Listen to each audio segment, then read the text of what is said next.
The morning sun rose over Lagos, its golden rays touching the glass towers of Ikoyi. A convoy of black SUVs glided through the quiet streets, horns clearing the road. Inside the lead vehicle sat Chief Kola Adeyemi, one of Nigeria's wealthiest men. At 62, he was the picture of success, gray beard trimmed to perfection, gold wristwatch glinting under his agbada sleeve, eyes sharp and distant. He had just returned from London after 15 years abroad, older, richer, and lonelier than ever. As his car rolled past the Lekki toll gate, he stared out the window.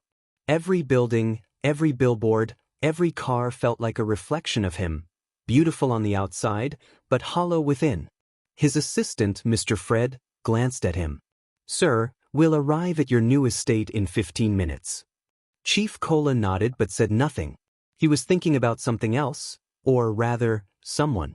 Years ago, before the private jets and Billionaire deals, there had been a woman, Titi, and a child he had walked away from.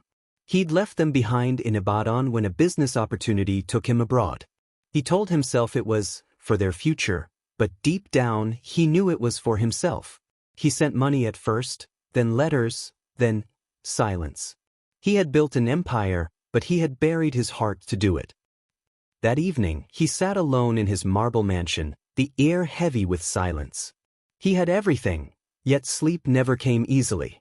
At midnight, his mother's voice echoed in his head. "Kola, money can feed you, but it can never forgive you." He turned on the light and reached for his phone. He opened an old contact saved years ago under TT Ibadan. His finger hovered over the call button, trembling slightly, but then he sighed and put it down. "No," he muttered. "It's been too long." The next morning, while attending a business meeting at Victoria Island, one of his aides mentioned a mechanic shop that had fixed his car perfectly the week before. "Small place at Ibadan, sir," the aide said. "Owned by one young man. Talented guy, looks just like you when you were young." Chief Kola laughed softly, shaking his head. But something about that line struck him deeply. 2 weeks later he couldn't resist. He told his driver, "Take me to Ibadan." The drive was long, quiet, and full of memories.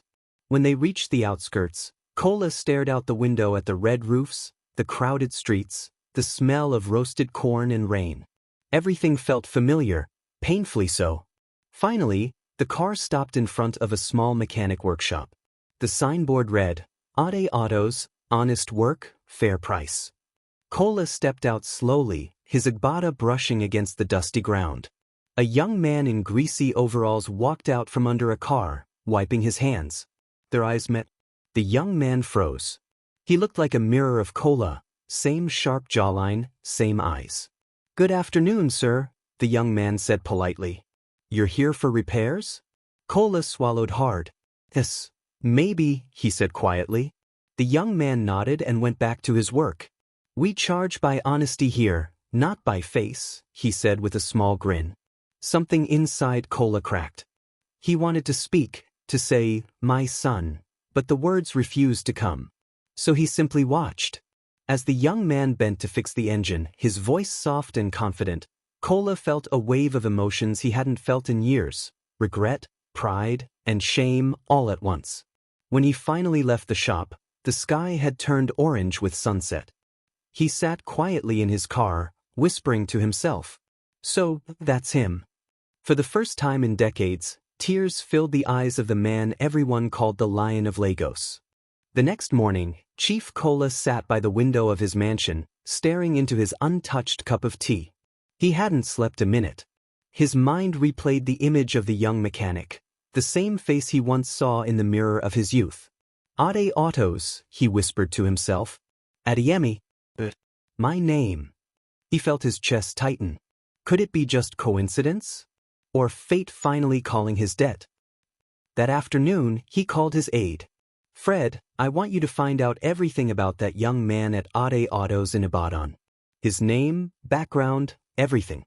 Fred blinked in surprise. "Sir, may I ask why?"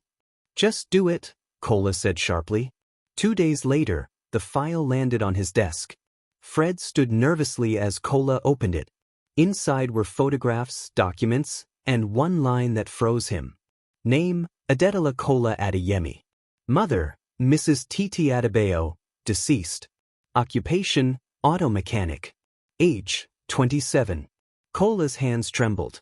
The paper slipped from his grip. Teet gone, he whispered. Fred hesitated. Yes, sir. She passed away 6 years ago. She raised him alone. The boy dropped out of university to care for her before she died. Kola pressed his fingers to his eyes. The pain hit like a wave, heavy, burning, and unforgiving. He remembered the day he left her, young and full of promises. I'll come back for you, Titi, he had said. Once I make it. But he never did. Now, she was gone, and the son he left behind had grown into a man without a father's name or love. That evening, Kola drove back to Ibadan, alone this time. He parked far from the workshop and watched from a distance as Adetola worked under a half-repaired car. Customers came and went, laughing, chatting with him. He was humble, kind, and respected, everything Kola once hoped to be. When the shop closed, Kola followed him quietly as he walked home through narrow streets lined with old buildings. Adetola stopped by a food seller, bought 2 wraps of moi moi, and gave one to a beggar sitting nearby. The billionaire's throat tightened. Here was a young man who had nothing but still gave freely, while he, who had everything, had given nothing. He wanted to step forward, to say something, anything, but guilt held him back. The next morning, Kola visited the workshop again, this time openly. Young man, he said softly, you fixed a car for me the other day. It runs perfectly now. I came to thank you. Adetola smiled modestly. Thank you, sir. We do our best here. Cars don't need too much, just the right touch. You're talented, Kola said. Do you own this place? Yes, sir. I started small. My mother taught me to work hard and never depend on anyone. Kola's heart squeezed at the mention of her. He swallowed hard and said, she must have been a good woman. The best, Adetola replied quietly, eyes soft with memory. She raised me alone. Said my father left when I was a baby. But she never spoke badly of him. She said, maybe he was chasing something he thought was important. Those words pierced through Kola's heart like a blade. He wanted to confess, but fear stopped him. What if the boy rejected him? So instead, he said, would you be interested in expanding your business? I could invest, make you one of the biggest car dealers in the city. Adetola looked surprised. Sir, thank you, but I'm fine. I prefer to grow slowly with my own hands. My mother said not every gift comes with peace. Kola froze. That was exactly what Titi used to tell him. He smiled sadly. Your mother was a wise woman. She was, Adetola said with pride. Sometimes I feel like she's still watching over me. Kola looked at him, really looked, and for the first time in years, tears filled his eyes. I'm sure she is, he whispered. As Kola turned to leave, his phone rang. It was his doctor. Chief Adeyemi, the voice said, we need to discuss your test results urgently. It's about your heart. Kola froze in place. The road ahead blurred. Suddenly, everything, the money, the houses, the cars, felt meaningless. Because the one thing he needed to fix wasn't an engine. It was his soul. Chief Kola sat in the doctor's office, the air heavy with silence. Dr. Musa adjusted his glasses and sighed. Chief, your test results show advanced heart failure. You'll need surgery soon, and even then, you must avoid stress. Kola stared at the wall. How long? If untreated, a few months, the doctor said softly. Those words echoed in his mind like thunder. Months. Just months. And yet, he had wasted decades chasing gold while losing blood. That night, alone in his mansion, he opened an old wooden box from his past, dusty, forgotten. Inside lay a faded photo, Titi, smiling with a baby in her arms. He ran his fingers over it, tears rolling down his cheeks. Titi, I'm sorry, he whispered. I should have come back. I should have been there. The emptiness in his mansion suddenly felt louder than ever, the silence of money that could buy everything except forgiveness. The next day, Kola returned to the workshop. But this time, not as a billionaire. He came dressed simply, in a plain shirt and cap. He wanted to feel close to his son, not tower over him. Adetola greeted him warmly. "Ah, my Oga mechanic," he joked. "You again?" Kola smiled faintly. "I told you I'd be back. I like this place." "Then you're welcome, sir. You can even sit and learn." And he did. For hours, Kola watched Adetola work, fixing broken engines, helping customers, wiping sweat from his brow with the same rough hands that reminded Kola of his youth. Something in him began to heal, not his heart, but his spirit. As days turned to weeks, Kola visited often. He'd bring small meals, sit quietly and listen. He learned that Adetola still lived in a small rented room, saving up to open a second shop. He never complained. Never blamed life. One evening, when rain poured and the streets flooded, Kola saw him give his only umbrella to a woman carrying a baby. That night, Kola whispered to himself, "This boy has more wealth in his heart than I ever had in my hands." Later that week, Kola invited him for dinner. "I'd like to thank you," he said, "for teaching me something I forgot long ago, humility." Adetola laughed shyly. "Me? Teach you? You're the rich man, sir. I should be learning from you." Kola shook his head. "No, son." He stopped himself. The word son slipped out naturally, heavy with truth. Adetola tilted his head. "What did you say?" Kola forced a smile. "Nothing. I meant young man." But the moment was gone. Later that night, as Kola sat alone, his chest tightened sharply. Pain exploded down his arm. He gasped, reaching for his phone, then blacked out. When he woke, he was in a hospital bed, oxygen mask on his face. Beside him sat Adetola, asleep in a chair, still wearing his oil-stained clothes. Tears filled Kola's eyes. "He stayed," he whispered weakly. The nurse smiled. "He's been here since yesterday, sir. Said he couldn't leave you alone." Kola's heart ached, not from illness this time, but from love he had buried for too long. He reached out and placed his trembling hand over Adetola's. "My boy," he whispered, "I won't hide it much longer." As dawn broke, he made a silent promise. Before his time ran out, he would tell his son the truth, and make it right. The slow rhythm of the hospital machines echoed through the silent room. Chief Kola blinked his eyes open, the world blurry for a moment until it sharpened to the sight of Adetola sleeping beside him, his head resting on the edge of the bed. His shirt was still stained with grease from the workshop, his face tired, yet peaceful. Kola watched him quietly, his heart aching. The boy looked so much like Titi, the same nose, the same way his brows furrowed slightly even in sleep. He reached out a trembling hand and brushed the boy's hair lightly, whispering, "My son." Adetola stirred, blinking awake. "Sir, you're awake." "Thank God," he said, sitting up quickly. "You scared us, sir. You collapsed in the shop yesterday." Kola smiled weakly. "You've been here all night?" "I couldn't leave you," Adetola said simply. "I just wanted to make sure you're okay." Kola swallowed hard. The boy's kindness pierced deeper than any pain in his chest. "You're a good man, Adetola. Better than I ever was." Adetola frowned, confused. "Sir, you shouldn't talk like that. You'll be fine. The doctor said you're strong." Kola looked away, eyes glassy. "There's something I need to tell you," he said quietly. "Something I've hidden for too long." Adetola shook his head. "Please, sir, rest. You can tell me later." "No," Kola whispered. "If I sleep without saying it, I may never wake up." He reached for the drawer beside his bed and pulled out an old, faded photograph. A young woman smiling with a baby in her arms. He handed it to Adetola with trembling hands. "Do you know her?" Kola asked. Adetola froze. "That's my mother," he said slowly. "Where did you get this?" Kola's eyes filled with tears.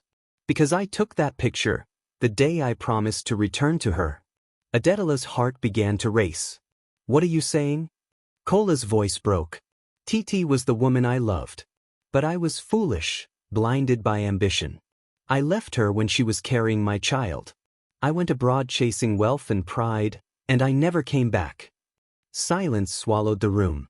Adetola stared at him, his face hardening. "You mean to tell me you're my father?" Kola nodded slowly. "Yes. I am your father, Adetola.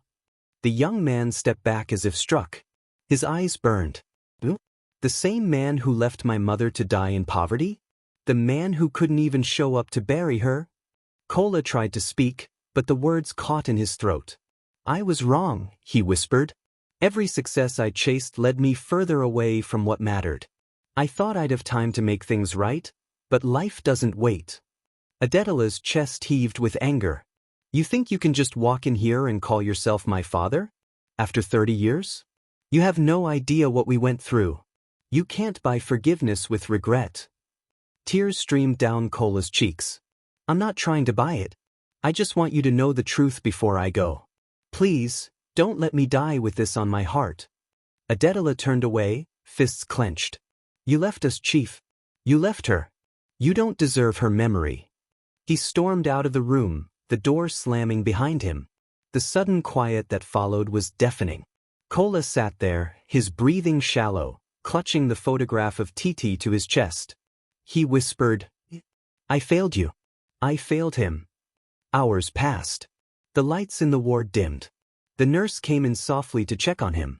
Sir, please take your medicine, she said gently. Kola looked up weakly.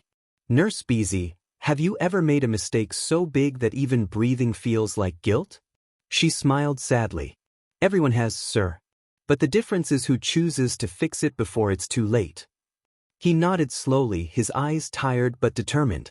That night he wrote a letter, his final will and confession.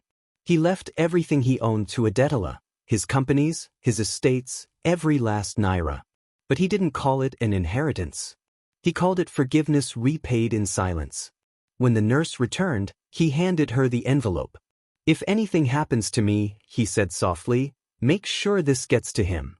The next morning, as the sun crept through the window, Adetola returned. His steps were slow, his face unreadable. He stood by the bed, looking down at the old man who had shattered his heart with truth. I promised my mother I'd never hate anyone, he said quietly. But you've made that promise hard to keep. Kola's eyes filled with tears. I understand. Adetola sighed, his voice trembling. I can't walk away. You're sick. I'll stay, not because you deserve it, but because she would have wanted me to. A shaky smile crossed Kola's face. That's all I could ever ask for. As night fell, Kola drifted into sleep, his breathing steady, his heart still fragile. Adetola sat beside him, silent. The room was calm, two souls sitting in the quiet between pain and healing. For the first time in 3 decades, father and son shared a moment not built on anger or pride, but on something fragile, human, and real. And though neither spoke another word, they both felt it, the beginning of forgiveness. The morning sun crept through the hospital curtains, casting soft golden lines across the room. Chief Kola lay quietly, his eyes half open, listening to the faint beeps of the machine beside him. Every breath felt heavier than the last, but for the first time in years, his mind was at peace. He turned his head and saw Adetola sitting nearby, tinkering with his phone, his face calm but thoughtful. Kola smiled faintly. You came again. Adetola looked up. You think I'd leave you here alone? He said gently. Kola chuckled weakly. I didn't deserve this kindness. You didn't, Adetola replied simply. But my mother raised me better than to repay wrong with wrong. Kola's eyes grew moist. She was a good woman, far better than I deserved. For a moment, silence filled the room, not heavy, but warm. The kind of silence that mends. Later that day, the doctor entered, his expression grave but composed. Chief, he said softly, we'll need to schedule your surgery within the week. But we'll need a blood donor. Before Kola could speak, Adetola interrupted, take mine. The doctor blinked. Are you sure? Yes, Adetola said firmly. He's my father. The words hit Kola like a wave. His heart clenched, not from pain, but from overwhelming emotion. For years, he had longed to hear that word again. When the doctor left, Kola reached for his son's hand. After everything I did, why would you help me? Adetola looked down. Because I can't change the past, but I can choose how the story ends. The surgery was set for the following morning. As the nurses prepared him, Kola stared out the window at the rising sun, his thoughts drifting to the past, the laughter he had left behind, the woman who had loved him, and the boy who had grown into a man without him. Just before they wheeled him into the theater, he turned to Adetola. "If I don't wake up, promise me one thing." Adetola frowned. "Don't talk like that." "Promise me," Kola insisted, gripping his hand tightly. "Promise me you'll live well. Build your life, love deeply, and forgive quickly.